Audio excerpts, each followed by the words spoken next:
Hello lovely simmers, it's Lex and welcome to another speed build. I decided I was going to do another outdoor spot for you guys. I did one a little while ago, but it was a super romantic kind of area and I wanted to do one that was just a little more normal. You could have this in your Sim's backyard and it wouldn't have to be for a date kind of thing. Since we aren't able to place pools or fountains on top of the decks or any of the platforms right now for whatever reason, we kind of have to fake it till we make it and use the blue tiles to just kind of simulate water. I usually put these rocks around any kind of water that I make that's one of these fake ponds. For that kind of stuff, I guess people would use fences and that kind of thing, but I feel like it would be odd to just have a fence around your pond if it's supposed to be kind of a naturally occurring looking thing. The rocks, I think, look better to make it seem more natural. So we're just going to go in here in a minute and place some plants and get everything kind of looking pretty. I like to use trees in the backs of my ponds a lot of the times. You'll see later on I hang lights off of them so that you have a light source at night, but you don't have to be looking at a bunch of little lights just scattered around in the lot. The pond kind of turned into a heart shape, which is pretty cute. That was not done intentionally, but I'll take it. It's a pretty neat looking little shape there.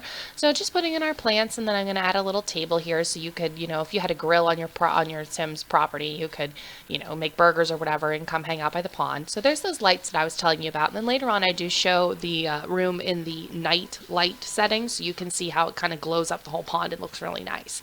I decided on that side I was going to try to make a little swing.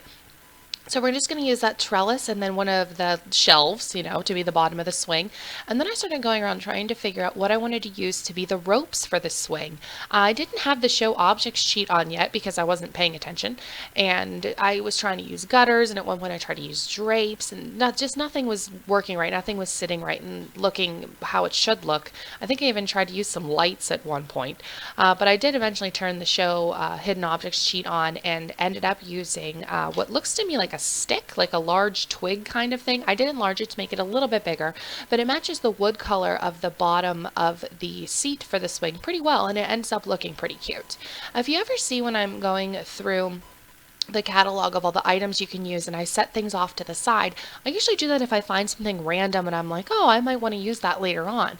So that's why if I just randomly set things off to the left, and I may or may not end up using it later, but I think I end up putting just a bunch of twigs over on the left. Yeah, there they are.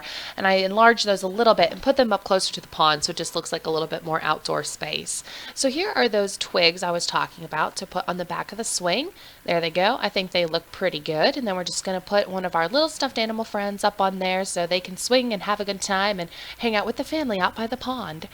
These are those outdoor mushroom, like the alien mushroom plants. Giant shout out to my friend SurfChicCreation. It's one of my friends on the gallery. It's totally her idea to put those alien mushrooms on top of the tile to make this really gorgeous water effect and look more real. So if you haven't checked her out on the gallery, definitely give her a look. Thanks so much for watching, guys. I hope everyone has a wonderful afternoon and happy simming.